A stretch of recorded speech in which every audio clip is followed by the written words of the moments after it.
Assalamualaikum warahmatullahi wabarakatuh. Halo insan muda, welcome back to JBM, Jeddah Best Moment. Kali ini bersama aku Friska. Di sini kita akan membahas mengenai tema yang menarik yaitu tentang hijrah, menyambut tahun baru dengan hati yang baru. Nah, gimana nih kabarnya insan muda sekalian? Semoga dimanapun dan kapanpun insan muda berada, diberikan kesehatan dan juga keberkahan di setiap aktivitasnya. Nah, kali ini tentunya kita nggak sendirian nih insan muda, ada narasumber kece yang siap nemenin kita semua. Kita sambut dulu ya, Kak Asad namanya. Oke, halo Kak Asad. Gimana nih kabar Kak Asad hari ini? Udah siap menemani insan muda sekalian? Baik kabarnya alhamdulillah baik-baik saja, Kak. Oke. Mungkin boleh dikenalin secara singkat nih Kak. Kira-kira Kak Asad ini dari prodi apa dan juga sekarang berkuliah di mana? Apakah di UINSA juga atau gimana? Oke, boleh. Jadi perkenalkan ya, nama saya Muhammad Asad Ihsan, tentunya dari UINSA juga Hmm. semester 6 yang sekarang menjelang 7 mau KKN, Kak. Oke. Dan saya sendiri dari Fakultas Tarbiyah dan Keguruan, Iya. Prodi Pendidikan Bahasa Arab. Oke, Masya Allah, pendidikan bahasa Arab gitu ya, insan muda. Jadi, insya Allah dari latar belakang Kak Asad juga ini akan, apa ya, sinkron dengan tema pembahasan kita kali ini. Oh iya Kak, di sini aku izin membacakan beberapa prestasi ataupun pengalaman organisasi yang ada di Iya, Kak, CV. silakan. Oke, buat insan muda sekalian yang mungkin belum kenal dengan Kak Asad, beliau ini merupakan seorang mahasiswa sekaligus mahasantri gitu ya, yang sekarang juga lagi aktif-aktifnya gitu ya. Selain berorganisasi juga memiliki segudang prestasi. Salah satu prestasi yang paling menonjol dari beliau adalah seorang dai yang aktif mendakwakan dengan wayang ya, Kak? Iya, benar sekali, Oke, Kak. mungkin boleh diceritain singkat Kak tentang hal itu ke insan muda mungkin kira-kira apa sih hal menarik yang kenapa kau memilih wayang gitu loh sebagai objek dakwahnya, Baik, terima media kasih, dakwah? Kak, atas Iya. pertanyaannya. Jadi dulu itu pernah saya aktif dakwah kan mulai dari SD, tapi itu belum terkontrol, hanya tingkat desa aja. Terus, aku lanjutin di ketika aliyah. Nah, aliyah itu juga sama, tetap pidato dan dakwah, tapi tanpa media. Hmm. Dan itu nilai ketika lomba, itu mesti nggak kok yang paling atas, tapi menjadi yang paling bawah, Oh gitu. seperti itu. Lalu ketika lomba, itu kan biasanya kita menemukan relasi-relasi kan ya. Iya. Juaranya siapa, kita kan tahu dari segi penampilannya juga bagaimana, Iya. apalagi pada waktu itu lagi booming-boomingnya Kak, ada lomba online. Jadi kita meskipun nggak tatapan langsung dengan orangnya, kita tahu gimana sih kualitas videonya. Hmm. Nah, di situ saya melihat para juarawan itu kebanyakan itu pakai media-media. Oh. Dan yang saya kagumi itu teman saya asal dari Gresik itu, Hmm. dia pakai wayang, tapi wayang golek. Terus saya tuh mikir, gimana ya caranya agar menari. Hmm. Tapi menariknya itu ciri khas saya, Iya. nggak dari ikut-ikutan aja, Iya. kayak gitu. Saya mikirnya itu kan pakai wayang golek, gimana ya caranya? Sedangkan saya kan posisinya di pondok dan Hmm. tentunya kalau mau beli-beli kan agak sulit karena di Hmm. pondok kan ada aturan. Iya. Nah, setelah itu saya mikir-mikir panjang dan tertemulah solusi dulu sebelum adanya wayang, itu saya pakai boneka kertas, Kak. Oh, boneka kertas. Iya, Oke. itu kan lebih mudah dibuat karena kan Iya. ya mudah juga kan. Alhamdulillah itu juga dapat apresiasi juga dibantu dari teman-teman semua. Jadi teman-teman semua di Alia juga Hmm. mendukung saya untuk berdakwah. Oke. Pertama kali pakai boneka kertas itu, Kak. Lalu ketika di UINSA dan Hmm. masuk di UINSA, itu saya gabung ke UKM IKMA. Nah, Hmm. dari UKM IKMA itu dikoreksi, lalu saya direkomendasikan Hmm. untuk mengubahnya menjadi wayang karena sesuai dengan isi dakwah saya karena di dalamnya kan ada beberapa tembang Hmm. yang diajarkan almarhumah guru saya dulu di SD seperti itu. Oke, wah menarik sekali ya insan muda sekalian. Eh, Bagaimana beliau ini menjadikan wayang sebagai sesuatu yang kembali menarik bagi orang lain gitu ya. Mengingat wayang mungkin sebagian dianggap oleh seseorang, terutama oleh kawula muda gitu ya, sebagai media yang mungkin tradisional gitu. Tapi di tangan beliau ini, Masya Allah sudah menjadi sebuah media dakwah yang sangat bisa menarik perhatian orang lain. Oke, selain aktif juga di IKMA, beliau juga sebelumnya aktif di Ibnu Winsa dengan menjabat sebagai wakil ketua 3 ya Kak. terus ada juga sebagai pengurus eksternal di IKMA UINSA. Kemudian beliau juga sebagai pengurus di pendidikan PPDA. Adapun untuk prestasi terbarunya, ini saya catat sedikit ya, karena sebenarnya banyak loh insan muda Wah, prestasinya. enggak Di banget. CV-nya itu sangat-sangat panjang, Masya Allah. Oke, dari beberapa prestasinya, beliau ini pernah menjuarai kontestasi DAI 2025 sebagai juara pertama yang diadakan oleh KBM Unip, kemudian juara 2 DAI RDK UNY 2025 dan juga juara 3 DAI Nasional UNESA Surabaya 2024. Masya Allah sekali. Kemudian untuk latar belakang pendidikan beliau, beliau juga selain sekarang di kampus UINSA, beliau juga tengah mondok di PP Darul Arkom ya Kak? Iya, sampai sekarang, Kak. Iya, kemudian sebelumnya juga aktif di Pondok Tanwirul Qulub Lamongan. Iya, bener. Oke, langsung aja Kak mungkin biar nggak lama-lama gitu ya, kita langsung masuk ke pembahasan kita ke beberapa pertanyaan seputar tema hijrah atau tema tahun baru kita hari ini. Oke, boleh, Kak. Oke,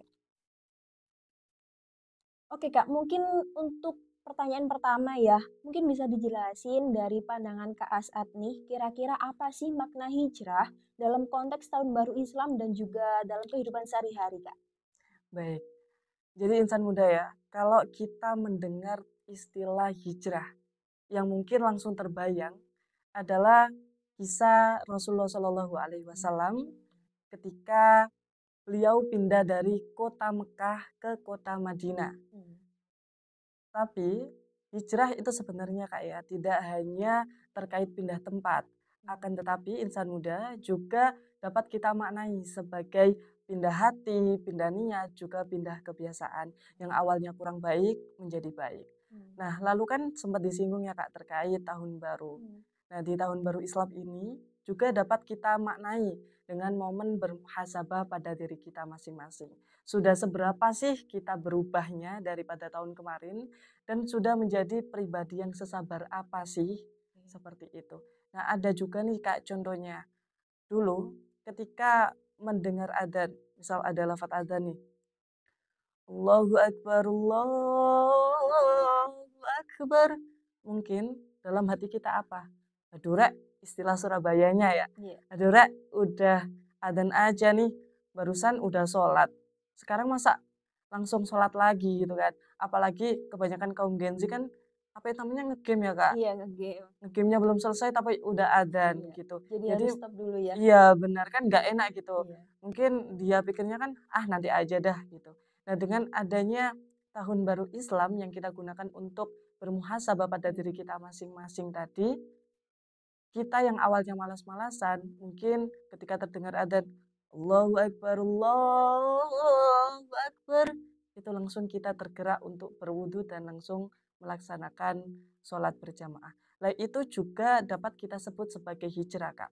Memang bukan pindah tempat, akan tetapi juga dapat kita artikan sebagai pindah sikap. Oke. Jadi intinya, Kak ya, kalau hijrah itu memang sederhana, tapi penuh makna. Oke, Masya Allah. Jadi, tidak perlu kita memulai dari momen-momen yang besar, tapi juga bisa memulai dari hal kecil, akan tetapi harus konsisten. Karena sejatinya hijrah itu bukan sekali berubah, akan tetapi seberapa sih kita dapat bermuhasabah, seperti itu. Oke, cakep banget itu buat dijadiin quotes hari ini gitu ya, Asik, kata-kata hari boleh ini. sekali, Kak. Oke, kita lanjut ya insan muda mengenai gimana sih pandangan Kak As'ad hijrah ini apakah bisa memperkuat karakter dan juga akhlak kita dalam menghadapi tantangan zaman? Yang mana kita tahu juga ya, zaman hari ini tuh makin gak karu-karuan gitu ya. Jadi, Iya benar apakah juga. hijrah ini bisa memperkuat kita menghadapi itu semua, Kak? Iya benar, Kak. Jadi hijrah itu tentunya dapat merubah atau membuat kita hidup menjadi baik dan semakin baik juga lebih tangguh. Karena ketika kita hijrah, kita berubah, itu tentunya ada beberapa tantangan di dalamnya. Hmm. Seperti itu. Nah, dari tantangan tersebut kita dapat belajar untuk lebih sabar, juga kita tidak gampang menyerah, juga kita bisa lebih tangguh seperti itu. Nah, tadi seperti masih berkesinambungan dengan contoh nomor satu tadi, dulu ketika sebelum adanya, ya nggak hanya Muharram sih, dulu itu mungkin dia malas ibadah.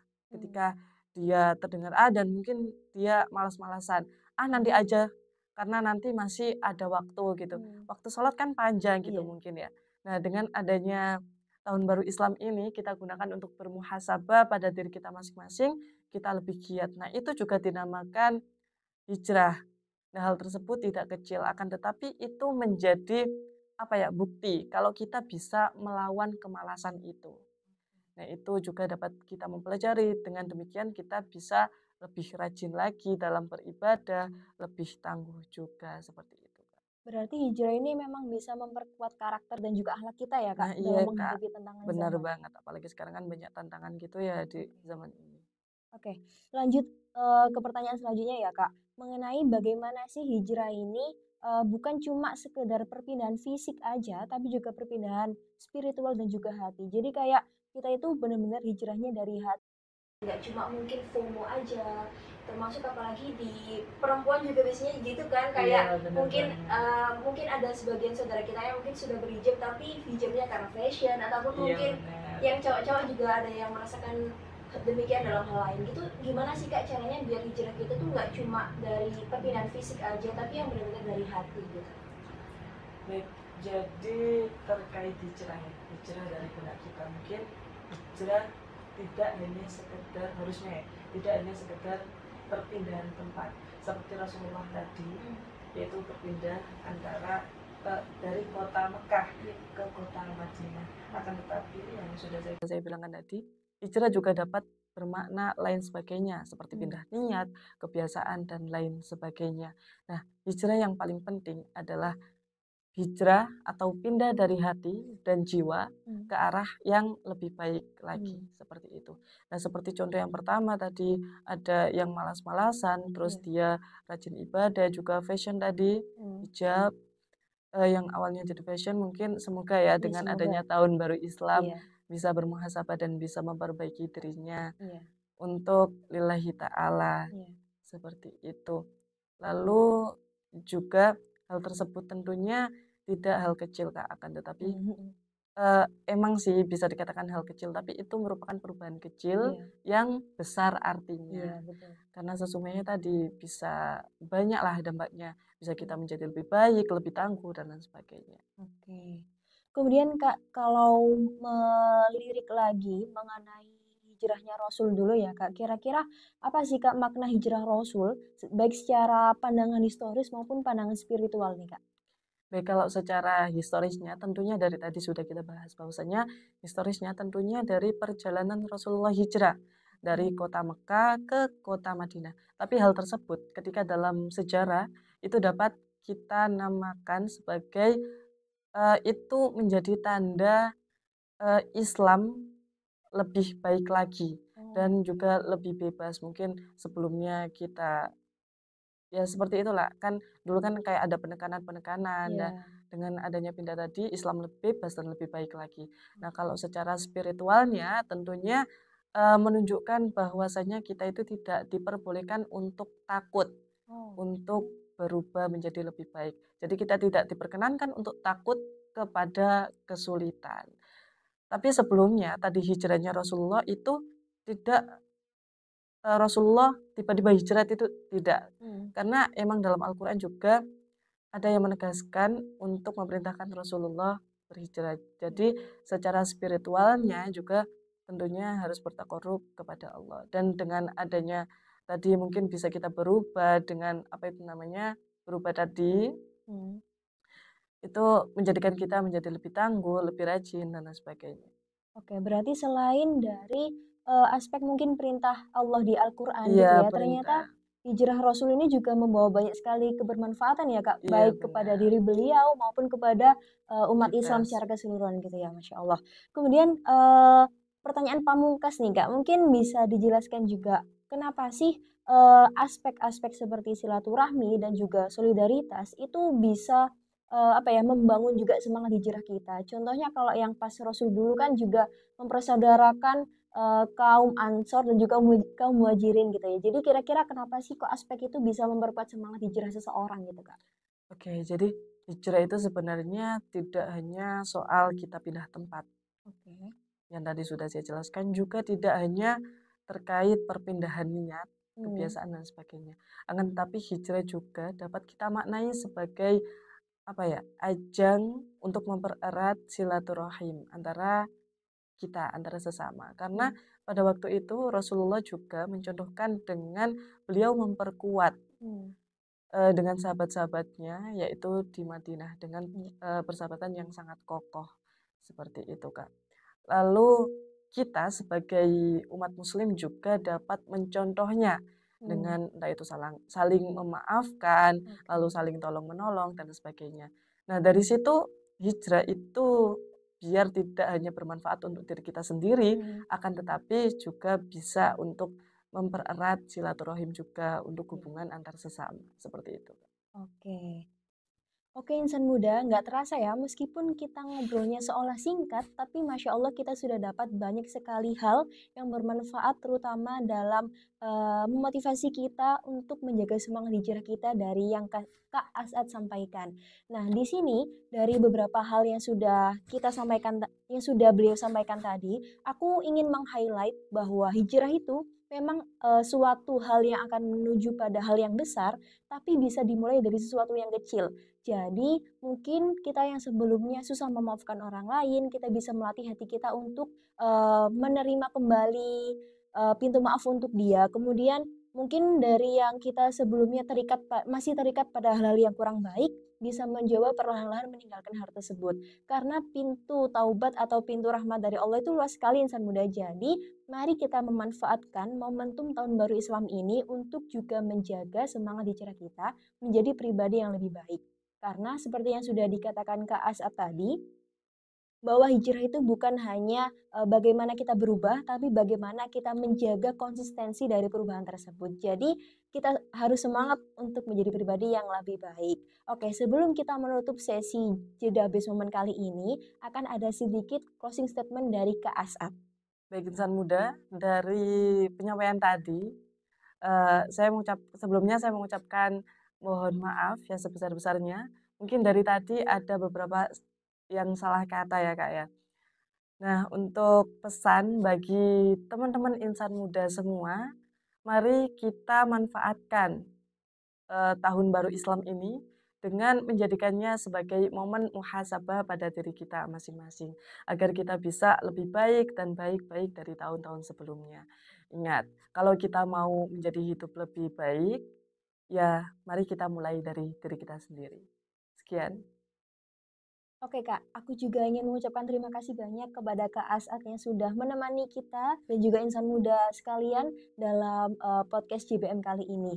Buat insan muda juga, jangan lupa nonton juga episode-episode Jeda Best Moment yang lainnya. Terus juga jangan lupa untuk dengerin podcast kita di Sufada Radio, di Spotify. Jangan lupa juga share, like, komen, dan juga subscribe. Sufada Radio for Young Muslim Generation. Sampai jumpa insan muda. على النبي وتبسم